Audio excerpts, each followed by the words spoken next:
کان رمضان، جس نے رمضان میں قیام کیا، ایمان و احتسابا، دو شرطیں لازمی ہیں، ایمان اور احتساب، ایمان کے ساتھ قیام کرنا ہے اور احتساب بھی کرنا ہے۔ احتساب بنیادی طور پہ اکاؤنٹیبلٹی، کسی بھی چیز کا محاسبہ کرنا، وہ دیکھنا اس میں کیا کیا چیزیں ہیں۔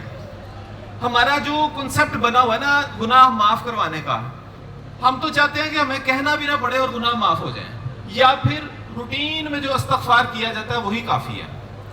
احتساب کا مطلب ہے کہ پہلے یہ دیکھا جائے کہ گناہ ہیں کتنی قسم کے، اور پھر ہر آدمی اپنے بارے میں سوچے کہ مجھ سے کون کون سے گناہ ہوئے، اور پھر جس گناہ کو معاف کروانے کا جو طریقہ ہے اس کے مطابق معافی مانگی جائے، یہ احتساب ہے۔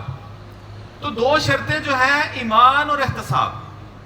ایمان کا مظاہرہ آپ نے کیسے کرنا ہے؟ ایمان کا مظاہرہ ہوگا جب آپ اس کا ثبوت دیں گے۔ اس کا ثبوت یہ ہے کہ آپ نماز پڑھیں۔ ایمان کے ثبوت کے لیے پچھلے کئی جمعوں میں بات واضح کر چکا ہوں کہ ایمان کا ایک ثبوت ہے، وہ یہ ہے کہ مسلمان نمازی ہوتا ہے، بے نماز مسلمان نہیں ہوتا۔ یہ جو ٹرم بنی ہوئی ہے نان پریکٹسنگ مسلم، یہ بالکل ایک مزاحیہ اور بےہودہ ٹرم ہے۔ نان پریکٹسنگ مسلم نہیں ہوتا، مسلمان وہی ہوتا ہے جو پریکٹسنگ ہوگا۔ تو ایمان کا تو آپ نے ایسے ثبوت دے دیا، اور احتساب جو کرنا ہے اس کے لیے آپ کو پتہ ہونا چاہیے کہ گناہ کس طرح کے ہوتے ہیں، کتنے ہوتے ہیں، اور کس طرح کے گناہ کو کس طرح معاف کروانا ہے۔ کیونکہ بعض گناہ ایسے ہیں جو کبائر ہیں، کبیرہ گناہ، ان کو ہم ان اٹینڈڈ نہیں چھوڑ سکتے کہ بس ٹھیک ہے استغفار کر لیا وہ معاف ہو گئے۔ اللہ تعالیٰ خود کہتا ہے وہ اس طرح معاف نہیں ہوں گے، اس کا ایک خاص طریقہ۔ تو رمضان کی وساطت سے میں چاہتا ہوں کہ میں آپ کو بتا دوں کہ اگر آپ نے اپنے گناہ معاف کروانے ہیں تو اس کا طریقہ کار کیا ہے۔ پچھلی دفعہ میں نے صرف کبائر بتائے تھے کہ کبیرہ گناہ کون سے ہیں۔ ہمیں عام طور پہ کبیرہ گناہوں کا صغیرہ گناہوں کا پتہ نہیں ہے۔ اس میں نے بتایا تھا کہ سب سے پہلا کبیرہ گناہ جو سب سے بڑا وہ شرک ہے، ان الشرک لظلم عظیم، سب کو پتہ ہے۔ اس کے فوراً بعد کیٹیگری آ جاتی ہے ماں باپ کا نافرمان، ماں باپ سے بدسلوکی کرنے والا، ماں باپ کی نافرمانی کرنے والا، یہ بھی کبیرہ گناہ ہے۔ نمبر 3 پہ آ گیا جی قتل، قتل کرنا، خودکشی کرنا۔ اس میں اپنا خودکشی جو ہے وہ اپنا قتل ہے، جبکہ دوسرے کو قتل کرنا اس کے اندر ابارشن بھی آ جاتی ہے۔ یہ میں نے بتایا تھا کہ یہ جو جدید دور نے ہمیں لبرلزم کا گفٹ دیا، عورتوں اور مردوں کا آپس میں ملنا جلنا کافی آسان کر دیا، اس وجہ سے جو ہمیں نتائج ملے وہ یہ ملے کہ بہت ساری جگہوں پہ کچھ ایسے گناہ ہو جاتے ہیں جس کے نتیجے میں ہمیں ابارشن کروانی پڑتی ہے، اور وہ ابارشن جو ہے وہ 100% قتل ہے۔ یہ بھی کبیرہ گناہ ہے۔ اس کے بعد ہے جی ظلم کرنا، کسی پر، کسی کے اوپر بھی ظلم کرنا کبیرہ گناہ ہو جاتا ہے۔ نیکسٹ، فرائض چھوڑنا۔ یہ وہی بات جو ابھی میں نے کی ہے کہ اگر ہم نماز نہیں پڑھتے ہیں تو یہ ایمان کا ثبوت نہیں ہے، یہ کبائر میں سے ہے۔ فرض نماز چھوڑ دینا، فرض روزہ چھوڑ دینا، آپ کے اوپر زکوٰۃ ڈیو ہو آپ زکوٰۃ نہیں دیتے، تو یہ کبائر میں سے ہے۔ اس کے بعد ہے جی حجاب۔ حجاب صرف عورتوں کا حجاب نہیں ہے، مردوں کا بھی حجاب ہے۔ مردوں کا جس جگہ سے جسم کو ڈھانپنا شریعت نے کہا ہے، اگر اس میں کوئی کمی کوتاہی ہوتی ہے تو یہ بھی کبائر میں آ جائے گا، اور سیم اسی طرح عورتوں کا۔ اب یہاں پہ اختلاف ہے چہرے کا پردہ ہے یا نہیں ہے، میں اس اختلاف میں نہیں پڑتا۔ بہرحال جتنا اللہ تعالیٰ نے اپنے جسم کو چھپانے کا حکم دیا، اگر اتنا کوئی مرد یا عورت نہیں چھپاتے تو یہ بھی کبیرہ گناہ میں آتا ہے۔ اس کے بعد ہومو سیکس ہے، جھوٹی گواہی دینا۔ اگر کوئی آدمی جھوٹی گواہی دیتا ہے تو وہ بھی اسی زمرے میں آ جائے گا۔ اور یاد رکھیں یہ صرف جھوٹی گواہی یہی نہیں ہوتی کہ عدالت لگے گی، جج پوچھے گا، آپ پہلے کتاب اٹھا کے کہیں گے میں جو کہوں گا سچ کہوں گا، سچ کے سوا کچھ نہیں کہوں گا، اور پھر جو گواہی دیں گے وہی جھوٹی ہوگی۔ ہم اپنے معاملات میں، روٹین کے معاملات میں کئی دفعہ ایسی غلطی کر جاتے ہیں کہ کسی کی کوئی گواہی دینی ہو اس میں کوئی جھوٹ بولا جاتا ہے، خاص طور پہ کاروباری معاملات میں یہ لوگ اس میں آ جاتے ہیں۔ اس کے بعد ہے جی سود۔ سود دینا، سود لینا اور اس کے اوپر گواہ بننا، یہ تمام کبائر میں سے آ جاتے ہیں۔ جوا، چوری، ہر قسم کی بلیک میلنگ، یہ کبیرہ گناہوں میں سے ہے۔ جان بوجھ کر کسی کا قرضہ واپس نہ کرنا، یہ ہماری کاروباری کمیونٹی میں بہت عام سی چیز ہے کہ پتہ ہوتا ہے کہ فلاں بندے کا قرضہ دینا ہے، اچھا دے دیں گے، کر لیں گے۔ جان اگر آپ کے پاس استطاعت ہے، آپ اس کا قرضہ واپس نہیں کر رہے ہیں تو یہ کبیرہ گناہوں میں سے، اور اس گناہ کی وجہ سے ہم لوگ انٹرنیشنل کمیونٹی میں اتنے زیادہ بدنام ہیں کہ ہم لوگ لوگوں کی پیمنٹیں ٹائم پہ نہیں کرتے، تو اس وجہ سے ہمارے اوپر کوئی اعتماد بھی نہیں کرتا۔ تو جان بوجھ کر قرض واپس نہ کرنا یہ کبیرہ گناہوں میں سے آ جاتا ہے۔ بیوی کا حق مہر نہ دینا، اگر بیوی حق مہر کا تقاضا کر دے، کچھ لوگ تو فوری طور پہ دے دیتے ہیں اور کچھ لوگ جو ہے وہ اس کو پینڈنگ کروا لیتے ہیں، لیکن اگر بیوی ڈیمانڈ کر دے تو اس صورت میں اگر اس کا مہر ادا نہ کیا جائے تو یہ کبیرہ گناہ ہے۔ اس کے بعد پاک عورتوں پر تہمت لگانا، ایسی عورتیں جن کا کریکٹر صاف ہو ان کے اوپر تہمت لگانا، شراب پینا، حرام گوشت کھانا۔ اس کا میں نے پچھلی دفعہ بتایا تھا، حرام گوشت کون سا ہوتا ہے؟ جو حرام جانوروں کا گوشت ہے، یا حلال جانور کا ایسا گوشت جس کے اوپر ذبح کرتے ہوئے اللہ کا نام نہیں لیا گیا، وہ بھی حرام ہے۔ اور تیسرا وہ حرام ہے جو آپ نے حرام کی کمائی سے خریدا ہے۔ یہ تینوں ایکول لیول کے حرام ہیں۔ نیکسٹ آ گیا جی نمیمہ، نقصان دہ چغلی، ایسی چغلی جس سے لوگوں کا نقصان ہو، اس کو نمیمہ کہا گیا۔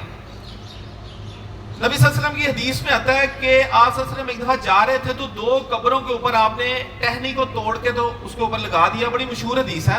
ان میں سے ایک آدمی وہ تھا جو پیشاب کی چھینٹوں سے نہیں بچتا تھا، اور دوسرا آدمی وہ تھا جو چغلی کرتا تھا۔ یہاں پہ ایسے لوگ کنفیوز نہ ہوں جن کو کوئی مسئلہ مسائل ہوتا ہے اور وہ اس وجہ سے پیشاب کے تھوڑے بہت قطرے لگ جاتے ہیں، اللہ تعالیٰ معاف کرنے والا ہے۔ اگر آپ مجبور ہیں تو اس میں کوئی مسئلہ نہیں، لیکن اگر مجبوری نہیں ہے تو پھر اس میں کافی احتیاط کرنی چاہیے۔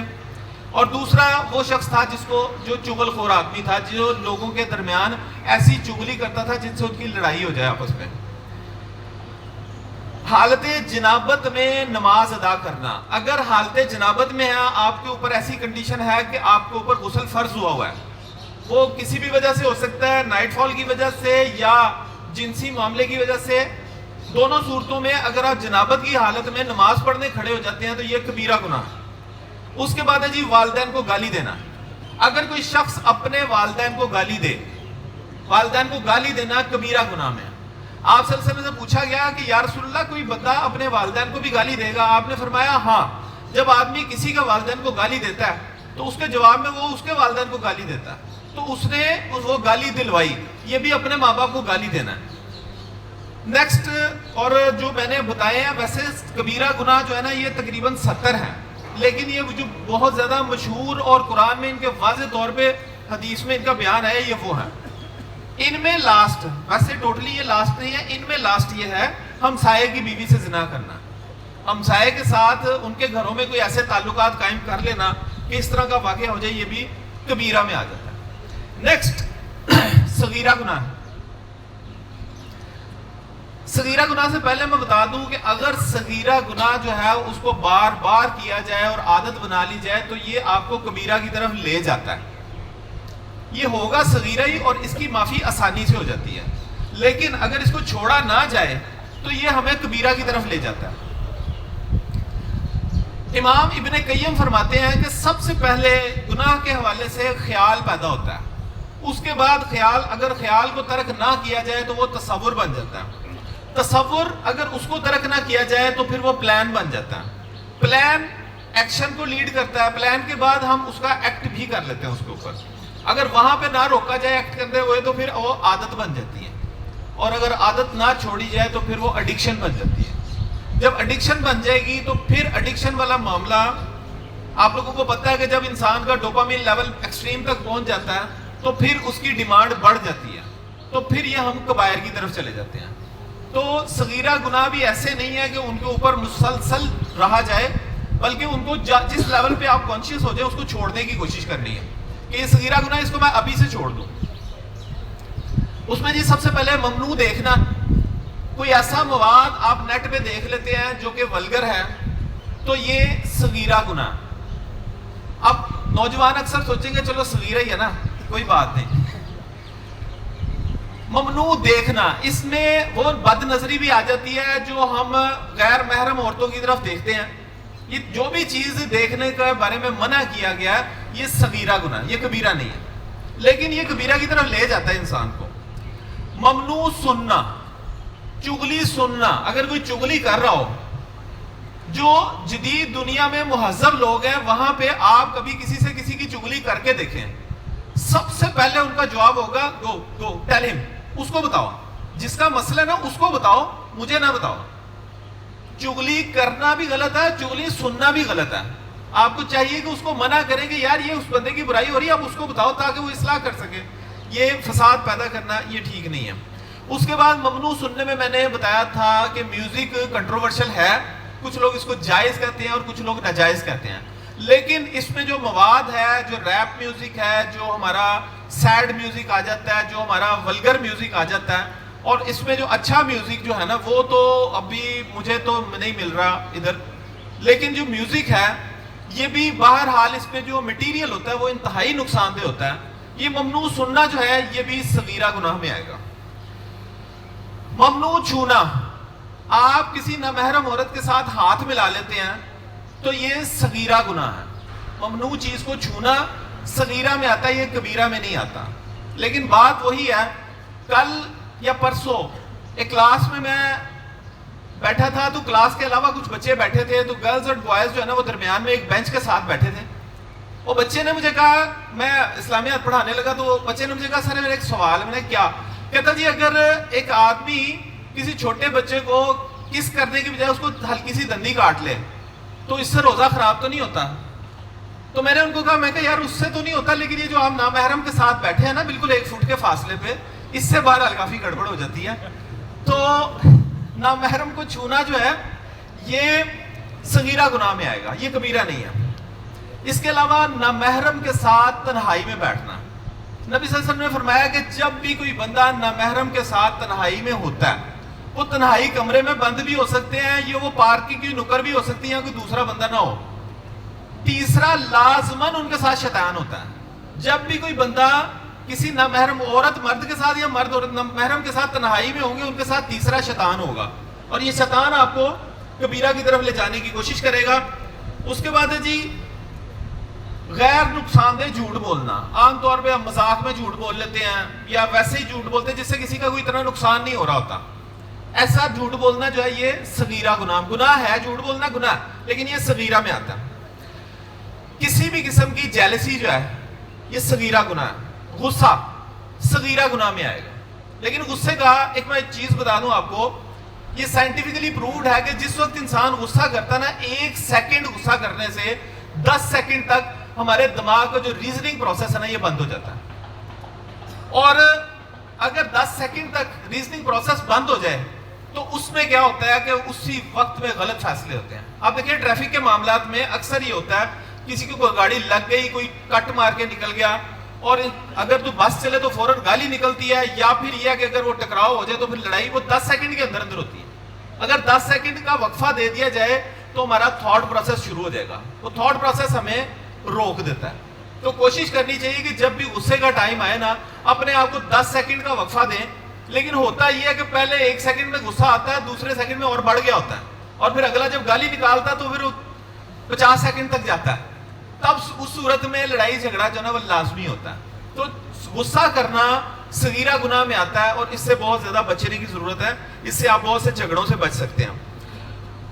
یہ آگے والے جو ہے یہ نوجوان نسل کے لیے تھوڑا سا انٹرسٹنگ ہوگا. سگریٹ، شیشہ، ویپ، یہ سارے کے سارے صغیرہ گناہ میں آتے ہیں، کبیرہ میں نہیں آتے. یہ کیونکہ ویسے میں سوچ رہا تھا کہ میں نہ ہی بتاؤں، لیکن شریعت میں کوئی بات چھپانی نہیں ہوتی، اس وجہ سے ہر چیز بتانی پڑتی ہے.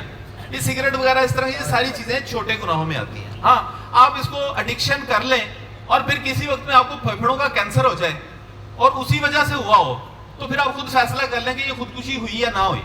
پر یہ سگریٹ، شیشہ وغیرہ جو ہے نا یہ صغیرہ گناہ. اس کے بعد جی قبلہ رخ منہ کر کے پیشاب کرنا، غلاظت کے ساتھ مسجد میں چلے جانا، آپ کے کپڑے گندے ہیں اور آپ مسجد میں چلے گئے، یہ صغیرہ گناہ ہے، کبیرہ نہیں ہے. ممنوع اوقات میں نماز پڑھ لینا، 12 بجے اور صبح کے ٹائم پہ جب کہا جاتا ہے کہ یہ 10-15 منٹ ایسے ہیں کہ یہاں نماز نہیں پڑھنی، اگر پڑھ لیتے ہیں تو یہ بھی صغیرہ گناہ ہے، یہ کبیرہ نہیں ہے. اس کے بعد نیکسٹ آ جاتے جی جمعے کے ٹائم پہ تجارت کرنا. قرآن پاک میں آتا ہے کہ جب جمعے کا ٹائم آئے تو آپ نے تجارت چھوڑ دینی ہے. اور آپ نے اس وقت جو ہے نا نماز کے لیے جانا ہے، اس وقت اگر کوئی بندہ تجارت کرتا رہتا ہے تو وہ صغیرہ گناہ میں آتا ہے. اور ابھی جو میں نے وہ لکھے ہیں اس میں لاسٹ میں آ جاتا ہے جی پرپوزل کے اوپر پرپوزل بھیجنا. اگر کسی کے لیے کوئی رشتہ گیا ہوا ہے اور ابھی انہوں نے فیصلہ نہیں کیا تو اس دوران آپ اسی لڑکی کے لیے اپنا رشتہ نہیں بھیج سکتے. کسی کا پرپوزل آلریڈی موجود ہو اس کے اوپر آپ پرپوزل نہیں بھیج سکتے، یہ صغیرہ گناہ میں آئے گا. اب ہے جی ان کو معاف کرانے کے طریقے، جو آج کے لیے اگر میں سمجھا پایا تو یہ بہت زیادہ کامیابی ہوگی کہ ان کو معاف کیسے کروانا ہے. ہمارے دین کے اندر نا کنفیشن نام کی کوئی چیز نہیں ہے. کرسچنز میں کنفیس کر لیا جاتا ہے، پریسٹ کے پاس جاتے ہیں، اس کو جا کے بتاتے ہیں کہ جی میرے سے یہ غلطی ہوئی، وہ ہر قسم کے گناہ بتاتے ہیں، اور پریسٹ کہتا ہے کہ ٹھیک ہے آپ نیکسٹ ویک آنا، میں گاڈ سے آپ کے معاف کروا دوں گا. وہ معاف کروا دیے جاتے ہیں. یا اس میں بیپٹائزڈ کیا جاتا ہے. وہ کیا ہے کہ وہ پانی والی جگہ پہ لے جاتے ہیں، اس کو پانی میں ایک ڈبکی دلاتے ہیں اور وہ سارا وہ جو ہے نا اس کے گناہ معاف ہو جاتے ہیں. اس کے علاوہ ان کا ایک کنسیپٹ یہ ہے کہ عیسیٰ علیہ السلام ہمارے سارے گناہ بخشوا کے چلے گئے، ان کا کفارہ ادا کر دیا ہوا، اب جو مرضی کریں وہ بڑے آرام سے معاف ہو جائیں گے. اسلام میں ایسی چیز نہیں ہے. اسلام میں صغیرہ گناہوں کو معاف کروانے کا علیحدہ طریقہ ہے اور کبیرہ گناہوں کو معاف کرانے کا علیحدہ طریقہ ہے. پہلے صغیرہ گناہوں کا بتا دیتا ہوں. اس میں بہت زیادہ اس چیز کی گنجائش ہے کہ اللہ تعالیٰ خود چاہتا ہے. جو میں نے آیت پڑھی نا سب سے پہلے، واللہ یرید ان یتوب علیکم، اللہ چاہتا ہے کہ آپ توبہ کریں. وَيُرِيدُ الَّذِينَ يَتَّبِعُونَ الشَّهَوَاتِ، اور وہ لوگ چاہتے ہیں، وہ لوگ کون ہیں؟ شیاطین جن و انس. وہ چاہتے ہیں کہ آپ توبہ نہ کریں. ان تمیلوا میلا عظیما، اور گمراہی میں پڑ جائیں. یرید اللہ ان یخفف عنکم، اللہ چاہتا ہے تمہارے ساتھ تخفیف کرنا، ہلکا معاملہ کرنا چاہتا ہے. اللہ خود چاہتا ہے یہ. وَخُلِقَ الْإِنسَانُ ضَعِيفًا، کیونکہ انسان کمزور پیدا ہوا نا، اس وجہ سے اللہ بھی چاہتا ہے کہ میں تمہارے گناہ معاف کر دوں. لیکن کنڈیشن یہ ہے کہ آپ چاہیں گے. اگر آپ معاف کروانا ہی نہیں چاہتے تو پھر اللہ نہیں کرے گا. یہ آیت صاف طور پہ بتاتی ہے کہ اللہ چاہ رہا ہے، آپ معافی مانگے تو صحیح. اس کے بعد ایک بہت ہی پر امید آیت ہے، قُلْ يَا عِبَادِيَ الَّذِينَ أَسْرَفُوا عَلَىٰ أَنفُسِهِمْ. اللہ کہتا ہے اے نبی صلی اللہ علیہ وسلم میرے بندوں سے کہہ دو، اسرفوا، جنہوں نے اپنی جانوں پہ ظلم کر لیا ہوگا، لا تقنطوا من رحمت اللہ، اللہ کی رحمت سے مایوس نہ ہونا. ان اللہ یغفر الذنوب جميعا، اللہ سارے کے سارے گناہ معاف کر دیتا ہے. انہ هو الغفور الرحیم، وہ تو بخشنے والا مہربان ہے. وانیبوا الی ربکم، اور اپنے رب کی طرف لوٹ آؤ، اپنے رب کی طرف لوٹ آؤ. واسلموا لہ، اور تسلیم کر لو. من قبل ان یاتیکم العذاب، اس سے پہلے کہ تمہارے اوپر عذاب آ جائے. اکاؤنٹیبلٹی کر لو. آج اکاؤنٹیبلٹی کا پروسیس ہی آپ کو بتانا ہے کہ اکاؤنٹیبلٹی کرنی کیسے ہے. صغیرہ گناہ معاف کروانے کے لیے اللہ پاک فرماتے ہیں اقم الصلاۃ طرفی النہار وزلفا من اللیل، دن کے کناروں کے اوپر جو نمازیں ہیں نا فجر کی اور مغرب کی، اس کو پکا مضبوطی سے تھام لو. ان الحسنات یذہبن السیئات، بے شک اچھے کام جو ہے نا برے کاموں کو ختم کر دیتے ہیں، مٹا دیتے ہیں. ان الحسنات، بے شک نیکیاں برائیوں کو مٹا دیتی ہیں. تو ایک تو ان نمازوں کی پابندی ہے. دوسرا یہ چھوٹے چھوٹے جو نیکی کے کام ہیں نا یہ بھی ہماری برائیوں کو ختم کرتے ہیں. ہم وضو کرتے ہیں، ہمارے صغیرہ گناہ معاف ہو جاتے ہیں. صدقہ کرنے سے صغیرہ گناہ معاف ہوتے ہیں. لوگوں پر رحم کرنے سے، لوگوں پر یا جانوروں پر سلام کرنے سے، غصے کو پی جانے، راستے سے کوئی پتھر ہٹا دیا جاتا ہے. دیکھیں چھوٹے چھوٹے پازیٹیو کام ہیں، ان کے ساتھ کیا ہوگا؟ ہمارے صغیرہ گناہ معاف ہو جائیں گے. نفلی روزے رکھنا، استغفار کرنا، اچھی بات کر دینا، یہ تمام چیزوں سے ہمارے صغیرہ گناہ جو ہے نا معاف ہو جائیں گے. اب مسئلہ آ گیا جی کبیرہ گناہ. یہ ان کاموں سے کبیرہ گناہ معاف نہیں ہوں گے. ہم لوگوں میں سے اکثر یہ جو کبیرہ گناہ ہے یہ ان اٹینڈڈ پڑے رہتے ہیں، دیکھی جائے گی اللہ معاف کرنے والا ہے، کیونکہ کسی نے گائیڈ نہیں کیا ہوتا. کبیرہ گناہ آپ سے ہو رہا ہے یا ہو چکا ہے ماضی میں. میرا نہیں خیال کہ کوئی بندہ کسی گناہ سے بچا ہوگا. اس کی وجہ یہ کہ حدیث میں آتا ہے کلو بنی آدم خطاؤن، بنی آدم کے ہر فرد جو ہے نا وہ خطا کار ہے. کل بنی آدم خطاء وخیر الخطائین توابین، اور بہترین خطا کار وہ ہیں جو توبہ کر لیتے ہیں. گناہ آپ سے ہوا ہے یا ہو رہا ہے، اس کی پہلی شرط، کبیرہ گناہ معاف کروانے کی 4 کنڈیشنز ہیں. سب سے پہلی شرط سٹاپ، اس کو وہیں روک دو. اگر کوئی آدمی یہ سوچے کہ ابھی میں معافی مانگ رہا ہوں اللہ سے، یا اللہ آج کا جو ہو گیا اس سے معاف کر دے، اور اس کے دل میں یہ کہ کل میں نے پھر کرنا ہے، اس کا مطلب وہ رکا نہیں ہے. یا کیونکہ میں بھی آپ جیسا انسان ہوں اور فیلنگز جانتا ہوں، بعض اوقات انسان کہتا ہے اچھا یا اللہ اب تو میں رک گیا، اس روزے تو میں رک گیا، بعد میں دیکھیں گے، دیکھی جائے گی، اٹ ڈیپینڈس. تب بھی ہم اپنی اس چیز کے ساتھ مخلص نہیں ہیں. پکا دل میں ارادہ کر لیں کہ آج کے بعد یہ کام نہیں ہوگا. اگر تو ارادہ ہو گیا تو آپ نے ایک کنڈیشن پوری کر دی. اگر ارادہ پکا نہیں ہے نا، 100% پکا نہیں ارادہ، تو پھر آپ نے کنڈیشن فلفل نہیں کی. دوسری کنڈیشن، اس گناہ کے اوپر آپ کو پچھتاوا ہونا چاہیے کہ یار جو میں کر رہا ہوں یا جو مجھ سے ہو گیا تھا اس کے اوپر مجھے پچھتاوا ہونا چاہیے. بعض لوگوں کے دل سخت ہوتے ہیں، ثم قست قلوبکم من بعد ذلک فہی کالحجارہ. اللہ تعالیٰ کہتا ہے بعض لوگوں کے دل اتنے سخت ہو جاتے ہیں جیسے پتھر، بلکہ ان سے بھی زیادہ سخت. تو اگر پچھتاوا نہیں ہو رہا تو پھر آپ نے اس گناہ کو اینالائز کرنا ہے، قرآن و حدیث کی روشنی میں اس کی انٹینسٹی جو ہے نا اس کو دیکھنا ہے کہ یہ مجھ سے کیا کیا ہوتا رہا. جب بار بار آپ اس کے اوپر غور و فکر کریں گے تو آپ کو اندازہ ہوگا کہ آپ سے کتنا بڑا گناہ سرزد ہو گیا ہوگا. اور یہ پچھتاوے کا حصہ، اصل میں یہ دوسرا حصہ پہلے والے کو تقویت دے رہا ہے کہ انسان کو جب پچھتاوا ہونا شروع ہو جاتا ہے پھر وہ وعدہ کر لیتا ہے کہ آئندہ میں یہ کام نہیں کروں گا. نمبر تھرڈ میں آ جاتا ہے کہ باقاعدہ اللہ تعالیٰ سے معافی مانگنی ہے. اچھا سا وضو کریں، 2 رکعت نفل پڑھیں اور اللہ تعالیٰ کو مخاطب کر کے یا اللہ مجھ سے یہ گناہ ہو گیا، میں اس کی معافی مانگتا ہوں اور آج کے بعد میں یہ کام نہیں کروں گا. یہ 3 کنڈیشنز ہیں جو ہر کبیرہ گناہ کے لیے ہیں. اور یہ جو لاسٹ والی کنڈیشن ہے یہ کچھ لوگوں پہ اپلائی ہوتی ہے، کچھ پہ نہیں.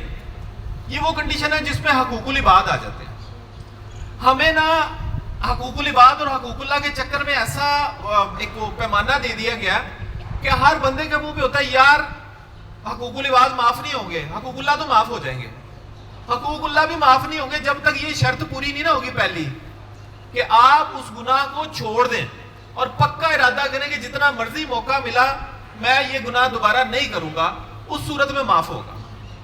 اور چوتھی کنڈیشن میں بتا رہا تھا کہ جس وقت ہمارے پاس ہم سے کسی کے ساتھ کوئی زیادتی ہو گئی ہے، کسی کے پیسے کھا لیے ہیں، کسی کے ساتھ جھوٹ بول کے کوئی چیز بیچ دی ہے، کہیں جاب کرتے ہیں تو اس میں کوئی خیانت ہو گئی ہے، کسی بھی قسم کی زیادتی اور جس کی وجہ سے اگلے کا نقصان ہو، یعنی کہ وہ کبیرہ گناہ میں آ جائے، تو وہ چیز جو ہے وہ اس کے لیے آپ کو اس چیز کو کمپنسیٹ کرنا پڑے گا.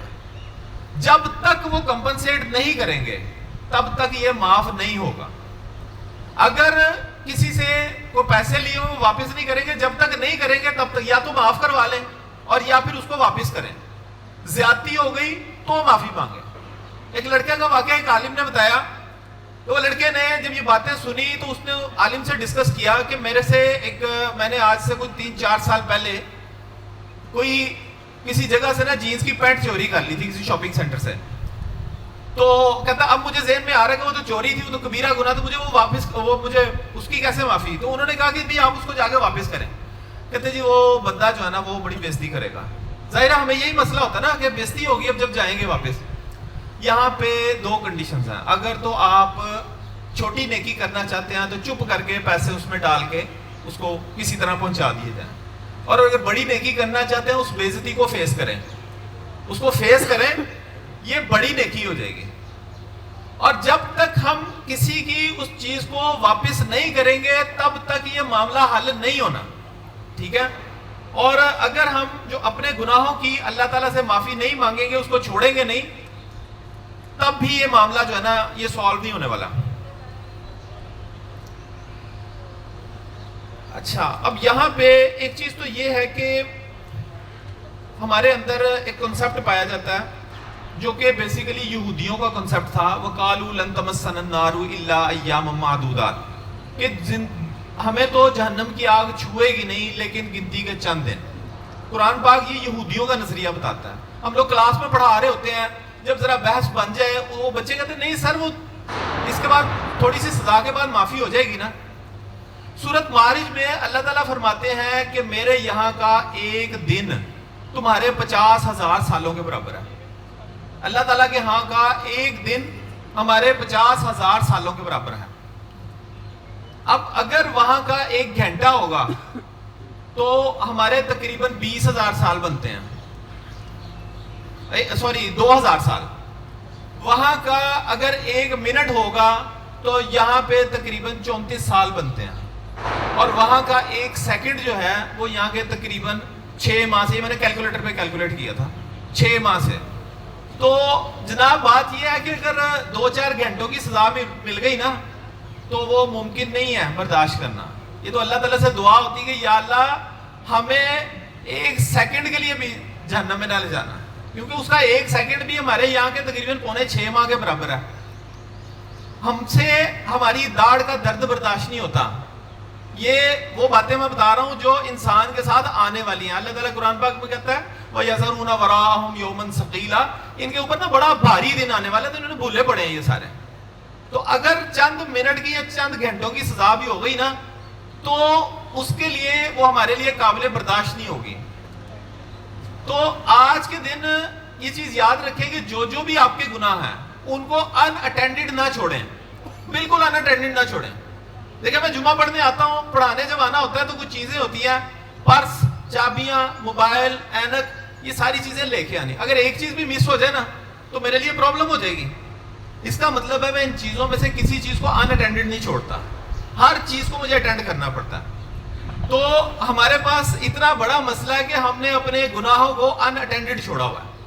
نہ ہی ہم ان کو چیک کرتے ہیں جو ہمارے لوگوں کے ساتھ معاملات ہیں, نہ ان سے معافی مانگتے ہیں, اس کو پینڈنگ کیا ہوتا ہے. اور ایسے گناہ جو ہم کر بیٹھے اور حقوق اللہ میں آتے ہیں اس کی بھی ہم نے پراپر معافی نہیں مانگی, رجوع نہیں کیا, لوٹے نہیں.